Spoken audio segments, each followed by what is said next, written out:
है एवरीवन, उम्मीद करते हैं आप सब खैरियत से होंगे। मैं रियाजुद्दीन, आप देख रहे हैं ऑनलाइन एक्सप्रेस का YouTube channel Riyaz IT hub. जैसा कि आपको पता है कि केएनयू में रजिस्ट्रेशन प्रोसेस स्टार्ट हो चुका है।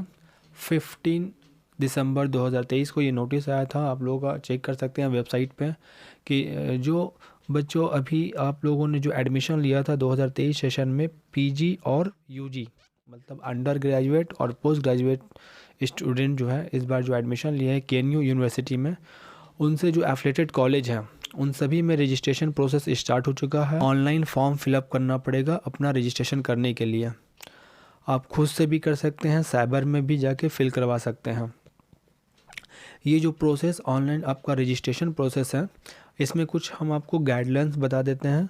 कुछ इम्पॉर्टेंट पॉइंट आपको नोट करना है और क्या क्या डॉक्यूमेंट लगेगा वो भी मैं इस वीडियो के एंड में आपको पूरा बताऊंगा, ठीक है।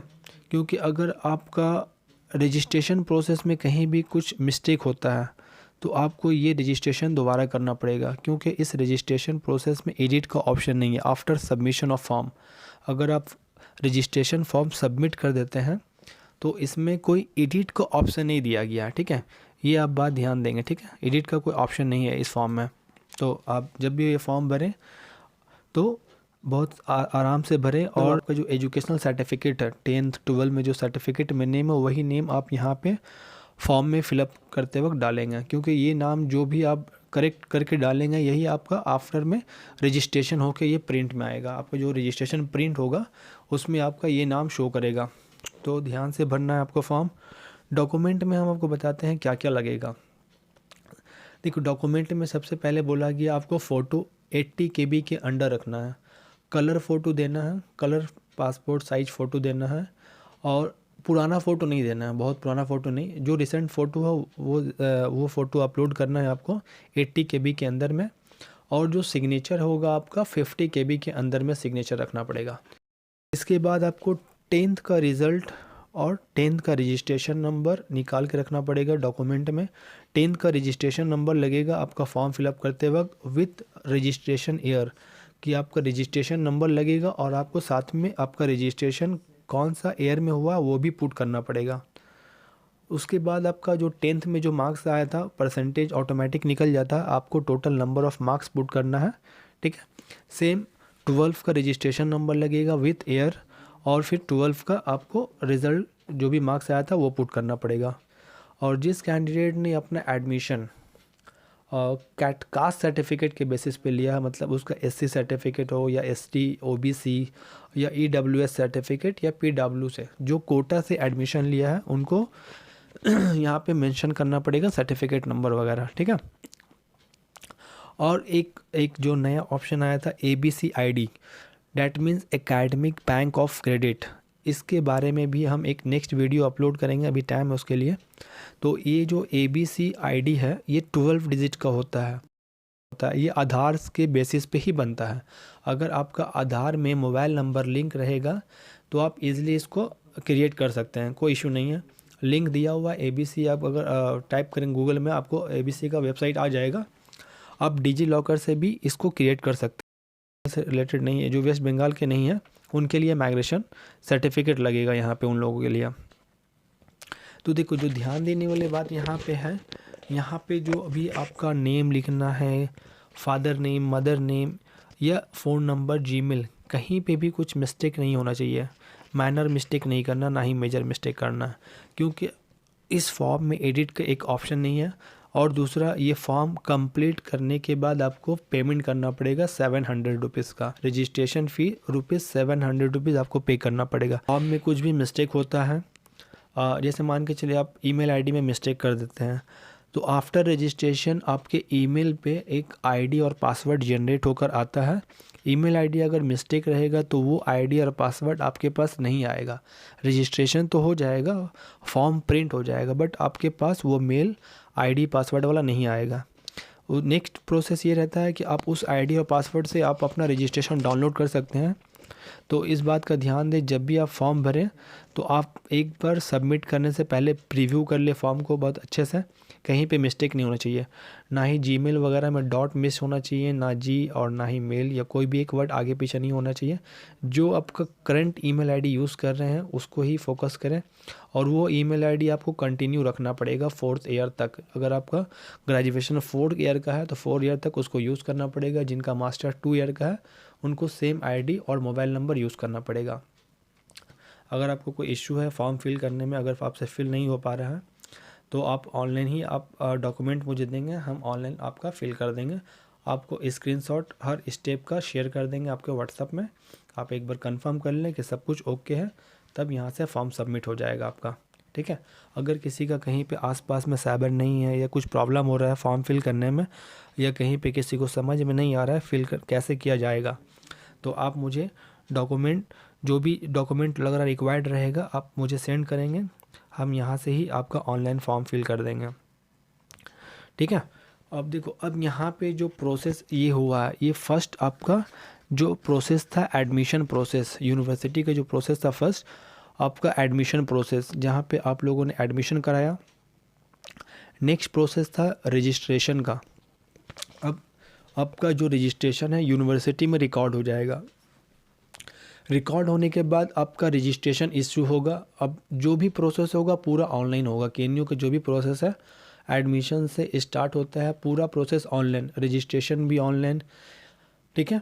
तो रजिस्ट्रेशन ऑनलाइन होने के बाद आपके पास फॉर्म सबमिट होने के बाद एक मेल आ जाएगा कि आपका ये आईडी और पासवर्ड एक जनरेट होकर आपके मेल में आ जाएगा। उसको आप कॉपी के या डायरी में नोट करके रख लेंगे। फ़ोन में स्क्रीनशॉट तो ले लेंगे, बट प्रॉब्लम ये आता है कभी कभी स्टूडेंट को कि फ़ोन कभी चोरी हो गया या ईमेल आईडी लॉस्ट हो गया तो वो स्क्रीनशॉट भी नहीं मिलता है और आपका वो ईमेल रिकवर भी नहीं होता। इसीलिए अपना पासवर्ड जो है और आईडी उसको कॉपी में नोट करके रख लें, क्योंकि ये 4th ईयर या 3rd ईयर या 2nd ईयर जो भी आपका साल है, बीए का हो या एमए हो, जो भी हो, या मास्टर डिग्री हो या आपका ग्रेजुएशन डिग्री हो, दोनों में आपका ये आईडी पासवर्ड लगेगा, सबको कंपलसरी लगेगा। ठीक है। इसके आगे क्या करना, इस आईडी का काम कहाँ पाएगा वो भी आगे हम आपको बताएंगे। तो ये आईडी को नोट करके रखना है। अब देखो यहाँ पे बहुत सारे स्टूडेंट का क्वेश्चन ये रहता है कि आपका जो रजिस्ट्रेशन हो रहा है, तो रजिस्ट्रेशन के जो भी हो रहा है तो इसमें आपका यहाँ पे ऑनर्स पूछा जाता है। तो जो भी आपका ऑनर्स में, जिस ऑनर्स में आपका एडमिशन हुआ है वो ऑनर्स यहाँ पे चूज़ करेंगे फाइनल। ठीक है। अगर फर्स्ट टाइम आपका ऑनर्स इंग्लिश में हुआ था, फिर आपने अपग्रेड करके ज्योग्राफी में कर लिया, तो फाइनल जो ज्योग्राफी हुआ है वही आप चूज़ करेंगे। मतलब जो आपका फाइनल है उसको ही चूज़ करना है। अगर किसी कैंडिडेट का पास कोर्स में एडमिशन हुआ है तो आप कॉलेज में जाके कंसल्ट करें अपने डिपार्टमेंट से। अगर इन केस कहीं पे भी ऑनर्स में सीट खाली है तो आप अभी चेंज करवा सकते हैं, क्योंकि रजिस्ट्रेशन के बाद कोई भी चेंजिंग नहीं होगा। ठीक है। तो अभी आपके पास टाइम है। अगर किसी भी कॉलेज में सीट अवेलेबल है, आप जिस कॉलेज में एडमिशन लिए हैं उसी कॉलेज में अगर अपना डिपार्टमेंट से पता करें, ठीक है, कि अगर ऑनर्स में सीट खाली है, आपका पास कोर्स में एडमिशन हुआ है, ऑनर्स में कन्वर्ट करना चाहते हैं तो अभी करा सकते हैं। ठीक है। तो आप कॉलेज में कंसल्ट करके अपने डिपार्टमेंट से बात करें, अगर पॉसिबिलिटी रहा तो हो जाएगा, लेकिन रजिस्ट्रेशन के बाद ये प्रोसेस नहीं हो पाएगा। ठीक है। तो यहाँ पे ऑनर्स जो भी है आपका वो चूज़ करना पड़ेगा। जो भी चेंजिंग करना है यहाँ पे कर सकते हैं। इन केस मान के चलो अगर आपका एडमिशन टाइम एप्लीकेशन फॉर्म में कुछ मिस्टेक हुआ होगा, कोई भी मिस्टेक हो सकता है आपका, मे बी आपका नेम रॉन्ग हो गया होगा या डेट ऑफ बर्थ लिखने में मिसमैच, फादर नेम या मदर नेम मिसमैच हो गया होगा। एडमिशन टाइम जो आपने फॉर्म फिलअप किया था, जिसके बाद आपने पेमेंट भी किया था, उस फॉर्म में अगर आपको करेक्शन करना है तो वो फॉर्म तो करेक्शन नहीं होगा, बट वहाँ का जो करेक्शन आप यहाँ पे सुधार सकते हैं, वो करेक्शन यहाँ पे हो जाएगा। मतलब वहाँ पे जो गड़बड़ हो गया था अब आपको यहाँ पे सही से लिखना है। ठीक है। जो आपका 10th का रिकॉर्ड में है या 12th का रिकॉर्ड में, फादर नेम मदर नेम जो भी है वही आपको रिकॉर्ड यहाँ पे भी मेंशन करना पड़ेगा। ठीक है। कि आपका जो 10th के रिकॉर्ड में या बर्थ सर्टिफिकेट हो या 10th का सर्टिफिकेट में जो आपका नेम है, फादर नेम है, या बर्थ सर्टिफिकेट में आपका मदर नेम है, वो नाम अब कंटिन्यू चलेगा। ठीक है। तो अब कुछ कैंडिडेट का क्या होता है कि 12th में या उनका फादर एक्सपायर कर गए हैं तो वो अपने फादर के नाम के आगे लेट लगा देते हैं। 10 तक तो कुछ फादर नेम ठीक था, लेकिन 12 के बाद से लेट उनका ऐड हो गया। तो ये सब आगे वेरिफिकेशन में इशू आएगा। अगर आपका ऑनलाइन वेरिफिकेशन होगा तो लेट अलग एक वर्ड हो जाता है और आपका फादर नेम जो है वो अलग है। तो ये सब मिस्टेक ना करें। जो बर्थ सर्टिफिकेट में आपका बन गया है, अगर बर्थ सर्टिफिकेट के बाद दूसरा जो डॉक्यूमेंट होता है 10th का रजिस्ट्रेशन, उसमें जो भी आपका नाम है वो कंटिन्यू आगे करना है आपको, ठीक है। अगर आपका आधार कार्ड में कोई भी चीज़ मिस्टेक वगैरह है तो आप बर्थ सर्टिफिकेट या 10th का सर्टिफिकेट से आप करेक्शन करा सकते हैं, ठीक है। तो जो नाम सही है वही नाम आपको देना है। अब इसके बाद हमको आगे बात करना है कि देखो ये तो एक प्रोसेस एडमिशन का हुआ, दूसरा रजिस्ट्रेशन का हुआ, और तीसरा क्वेश्चन ये रहता है स्टूडेंट का कि मुझे अपना सब्जेक्ट चेंज करना है। डैट मीन्स ऑनर्स पेपर के अंदर जो सब्जेक्ट होता है, जैसे जी पेपर बोलते हैं, जेनरिक इलेक्टिव पेपर को चेंज करना है, ठीक है। ऑनर्स के जो पेपर होते हैं, ऑनर्स का तो कोर पेपर अपना हो गया। देखो फर्स्ट सेमेस्टर में जो पेपर होता है टोटल 4, ठीक है। जो हम नॉर्मल आपका अंडर ग्रेजुएट की बात कर रहे हैं, 4 पेपर होता है। तो फर्स्ट 2 पेपर होता है कोर पेपर, जिसको ऑनर्स पेपर बोलते हैं। तो जिनका जो भी ऑनर्स होगा कोर 1 कोर 2 पेपर होगा। और तीसरा जो पेपर सबके लिए कॉमन होता है, मतलब फर्स्ट सेमेस्टर के लिए सब स्टूडेंट के लिए कॉमन रहेगा, वो ENVS होता है, इन्वायरमेंटल, ठीक है आपका स्टडी। फोर्थ पेपर जी, जिसमें आपको चूज़ करना पड़ता है कि जी मैं क्या रखूं। आप कोई भी पेपर चूज़ करते हैं जी के लिए, ठीक है, आपके पास बहुत सारा ऑप्शन आएगा, आप चूज़ कर सकते हैं। लेकिन ये जो ऑप्शन आएगा रजिस्ट्रेशन के बाद, एक सब्जेक्ट इनरोलमेंट फॉर्म या एग्ज़ाम इनरोलमेंट फॉर्म, ये कॉम्बाइन होकर आता है। पहले अलग अलग था सब्जेक्ट इनरोलमेंट और एग्ज़ाम इनरोलमेंट, लेकिन लास्ट ईयर से इन दोनों को कॉम्बाइन कर दिया गया है। तो सब्जेक्ट इनरोलमेंट फॉर्म आएगा, जिसमें आप अपना सब्जेक्ट को चेंज कर सकते हैं। जिस पेपर का एग्ज़ाम देना चाहते हैं उसका भी चेंज करने का ऑप्शन आएगा, बट अभी ये नहीं है, ठीक है। रजिस्ट्रेशन में सिर्फ आपको रजिस्ट्रेशन करना है। इसके बाद हम बताएं कि आपका सब्जेक्ट इनरोलमेंट फॉर्म आएगा, उसमें आप अपना सब्जेक्ट को चूज़ कर सकते हैं कि कौन सा पेपर को जी में रखना है, ठीक है। तो यहाँ तक ये प्रोसेस आपको क्लियर है। First admission, second process registration, third process आपका सब्जेक्ट इनरोलमेंट, ओके। तो ये 3 प्रोसेस होने के बाद आपका फर्स्ट सेमेस्टर कंप्लीट होगा, ओके। मतलब आप फर्स्ट सेमेस्टर में आप जो एडमिशन फ़ीस दिए, फर्स्ट एडमिशन फ़ी जो भी आप पे किए एडमिशन टाइम, सेकंड फ़ी पे करेंगे रजिस्ट्रेशन, और थर्ड पेमेंट आपका होगा yes academic enrolment, exam fees का भी, एग्ज़ाम जो इनरोलमेंट हो रहा है एग्ज़ाम पे, आपको भी एग्ज़ाम फ़ी पे करना पड़ेगा, ठीक है। उसमें भी आपका अमाउंट पे करना पड़ेगा, ठीक है। तो अब देखो ये टोटल मिला के एक सेमेस्टर कंप्लीट हुआ, और आपका इसके बाद रिज़ल्ट आ जाएगा। तो first semester complete. Second semester में ओनली आपको रजिस्ट्रेशन फ़ी पे करना पड़ता है, सॉरी सब्जेक्ट इनरोलमेंट फ़ी पे करना पड़ता है। रजिस्ट्रेशन 1 टाइम होता है, ओके, रजिस्ट्रेशन 1 टाइम होता है। सब्जेक्ट इनरोलमेंट एवरी सेमेस्टर आपको पे करना पड़ेगा, और एडमिशन फ़ी एवरी ईयर पे करना पड़ेगा। एडमिशन फ़ी ईयरली पे होता है, सब्जेक्ट इनरोलमेंट सेमेस्टर वाइज पे होता है, रजिस्ट्रेशन 1 टाइम पे होता है। डैट मीन्स जो अभी आप पेमेंट कर रहे हैं 700, ये 1 टाइम है। अगर आपका 4th ईयर का ऑनर्स है, या 2 इयर्स का MA मास्टर डिग्री ऑनर्स है, या 3 इयर्स का प्रोग्राम या पास कोर्स है, ठीक है। लेकिन मास्टर डिग्री में आपको हर सेमेस्टर में एडमिशन फ़ी पे करना पड़ेगा। यहाँ पे हर सेमेस्टर में आपको जो भी आपका फर्स्ट टाइम पेमेंट किए हैं आप एडमिशन टाइम, वो हर सेमेस्टर मास्टर्स वालों को देना पड़ेगा। डैट मीन्स मास्टर वालों को 4 टाइम एडमिशन कराना पड़ेगा। हर सेमेस्टर में एडमिशन, हर सेमेस्टर में एग्ज़ाम इनरोलमेंट, और 1 टाइम रजिस्ट्रेशन।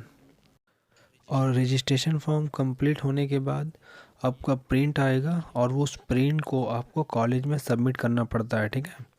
लेकिन कॉलेज वाले आपको नोटिस दे देंगे, उसके बाद सबमिट करना है। उम्मीद करते हैं कि आपको ये पूरा क्लियर हो गया होगा क्या क्या प्रोसेस होता है, ठीक है।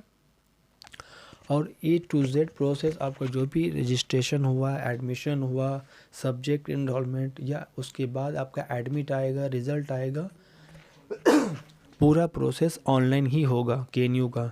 तो रजिस्ट्रेशन के बाद जैसे आप फॉर्म फिल करते हैं, एक आईडी और पासवर्ड आएगा, उसी आईडी पासवर्ड के थ्रू पूरा ये रजिस्ट्रेशन प्रोसेस के बाद जो आईडी मिलेगा, इसी से आप एग्ज़ाम इनरोलमेंट मतलब सब्जेक्ट इनरोलमेंट कर सकते हैं, अपना एडमिट निकाल सकते हैं, अपना रिज़ल्ट भी निकाल सकते हैं, फाइनल रिज़ल्ट भी यहाँ से ही निकलेगा। तो एक और TCS सेल्फ सर्विस करके पोर्टल होता है, उसी पोर्टल से आपको आईडी पासवर्ड क्रिएट करके उस पोर्टल का यूज़ करके आपको A to Z जनरेट करना पड़ता है, ठीक है।